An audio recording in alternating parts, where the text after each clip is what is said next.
Dr. Fauci, do you still support funding of the NIH funding of the lab in Wuhan? Senator Paul, with all due respect, you are entirely and completely incorrect that the NIH has not ever and does not now fund gain-of-function research in the Wuhan Institute of Virology. Do they fund Dr. Barrick? We do not fund. Do you fund Dr. Barrick's gain-of-function research? Dr. Barrett does not doing gain-of-function research, and if it is, it's according to the guidelines, and it is being conducted in North Carolina, not in China. You don't think inserting a bat virus spike protein that he got from the Wuhan Institute into the SARS virus is gain-of-function? That is not. You would be in the minority because at least 200 scientists have signed a statement from the Cambridge Working Group saying that it is gain-of-function. Well, it is not. And if you look at the grant and you look at the progress reports, it is not gain-of-function, despite the fact that people tweet that. So do you still support sending money to the Wuhan Virology Institute? We do not send money now to the Wuhan Virology Institute. Do you support sending money? We did, under your tutelage. We were sending it through EcoHealth. It was a sub-agency and a sub-grant. Do you support the money from NIH that was going to the Wuhan Institute? Let me explain to you why that was done. The SARS-CoV-1 originated in bats in China.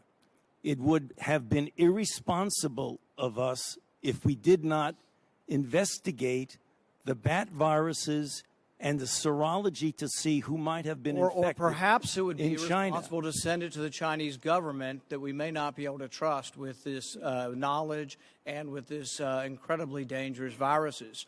Government scientists like yourself who favor gain-of-function research. I don't favor gain-of-function research in China. You are saying things that are not correct. Government defenders of gain-of-function, such as yourself, say that COVID-19 mutations were random and not designed by man. But interestingly, the technique that Dr. Barrick developed forces mutations by serial passage through cell culture that the mutations appear to be natural. In fact, Dr. Barrick named the technique the no-see-em technique because the mutations appear naturally.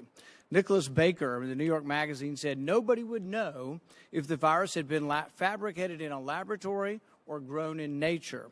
Government authorities in the U.S., including yourself, unequivocally deny that COVID-19 could have escaped a lab. But even Dr. Shi in Wuhan wasn't so sure. According to Nicholas Baker, Dr. Shi wondered, could this new virus have come from her own laboratory? She checked her records frantically and found no matches. That really took a load off my mind, she said. I had not slept for days. The director of the gain-of-function research in Wuhan couldn't sleep because she was terrified that it might be in her lab. Dr. Barrick, an advocate of gain-of-function research, admits the main problem that the Institute of Virology has is the outbreak occurred in close proximity. What are the odds? Barrick responded, could you rule out a laboratory escape? The answer in this case is probably not. Will you, in front of this group, categorically say that the COVID-19 could not have occurred through serial passage in a laboratory?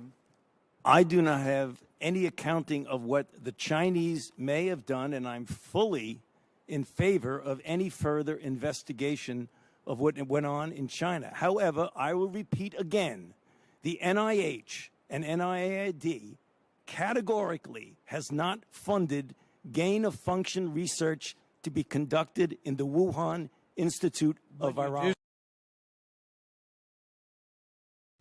Hey, NBC News viewers, thanks for checking out our YouTube channel. Subscribe by clicking on that button down here and click on any of the videos over here to watch the latest interviews, show highlights, and digital exclusives.